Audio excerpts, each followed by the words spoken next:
नमस्कार, श्री स्वामी समर्थ. उत्कर्ष ज्योतिष चॅनलमध्ये आपल्या सगळ्यांचे स्वागत आहे. कालच्या व्हिडिओमध्ये आपण दिवाळीच्या अनुषंगाने काही उपाय बघितले.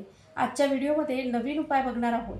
तो उपाय केल्यामुळे ज्यांच्या व्यापारात नुकसान होत असेल, ज्यांना कामात व्यवसायात यश येत नसेल, ज्यांचा व्यवसाय बंद पडायला आला असेल, तर अशा सगळ्यांसाठी असलेला हा उपाय आहे. लक्ष्मी पूजनात माता लक्ष्मीचं पूजन केल्यामुळे वर्षभर धनाची कमतरता राहत नाही आणि आपल्या कुटुंबावर अष्टलक्ष्मीचा आशीर्वाद कायम राहतो. याच अनुषंगाने केला जाणारा हा महत्त्वाचा उपाय आहे. तर कोणता आहे तो उपाय ते बघूया.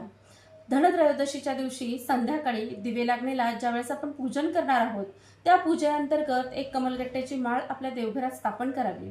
देवघराच्या शेजारी एका पाटावर लाल कपडा ठेवून त्यावर स्थापन केली तरी चालेल. तिचे हळद कुंकू अक्षता वाहून पूजा करावी. फूल वाहावं, धूप दीप अगरबत्ती दाखवावी. पूजन केलेल्या माळेवर कमलात्मक मंत्राचा जप करावा. हा कमलात्मक मंत्राचा जप 7 माळी करायचा आहे.